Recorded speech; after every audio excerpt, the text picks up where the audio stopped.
So winter's fast approaching, so what I want to do today is take a look at the spark plugs in the 1952 Ford 8N. I haven't changed them, so I want to take a look and see how old they are, if there's a lot of carbon buildup. Alright, so let's take the first one off. Sometimes these spark plug boots will get a little stuck on if they haven't been off for a while, so what I usually do is I'll wiggle them around at the base, and then when you're pulling it off, continue to wiggle it around, and there we go. You don't want to pull on the top of the wire because you'll actually pull the wire out from the spark plug cap. Alright, so I'm going to use a 13/16 to take out the spark plug. Get her on there.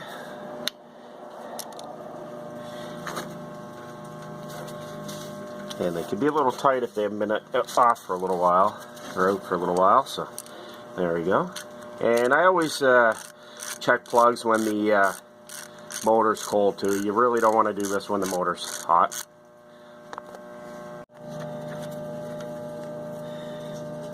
Alright, so let's take a look at her. So this plug is a Champion RJ19LM. Has a little overspray from painting the engine a couple years ago. As you can see, there's a fair amount of carbon buildup, but other than that, the plug actually looks in decent shape. Alright, so what I'll typically do to clean a plug, as long as the electrode is in good shape, and this has no wear on it, it's just a dirty plug. I usually take some fine sandpaper and I'll clean around the electrode, and just like that. What you're trying to do is get the carbon off of it, and fold the sandpaper in half like this, put it in between like this, and you want to move it back and forth a few times. And this is where the sparks generate it, so you want to make sure that that's nice and clean and not, again, build up with a lot of carbon. And these plugs would have been gapped when they were put in. I'm literally only taking off barely anything of the metal. I'm just cleaning it. So they should be fine without being re-gapped. If you're not sure, you want to re-gap your plugs in. But I'll make sure it's nice and clean inside. As you can see, there's still a little build-up in there, so I'll clean that out. And then we'll get this plug reinstalled. Again, this plug's in really good shape, other than a little bit of overspray from the engine paint. If it was in bad shape, the easiest thing to do is just put in new plugs and re-gap them. And with a little bit of cleaning, the plug's all nice and clean. As you can see on the inside, it's not full of carbon. The electrode's all nice and shiny, not rusted, and again, it's all cleaned up.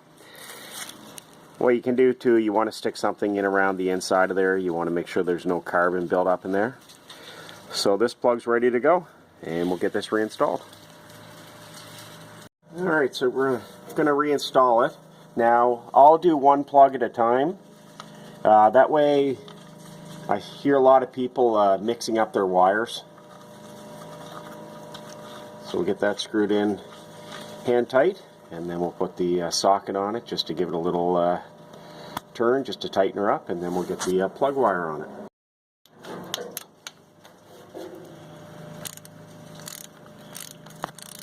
And you don't want to strip it, so make sure you don't go too tight. There we go.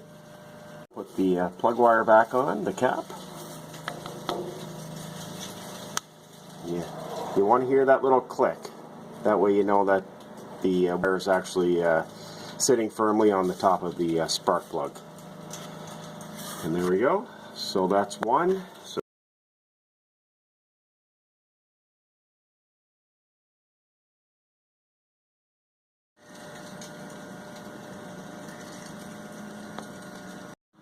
Alright, so we got all four plugs cleaned.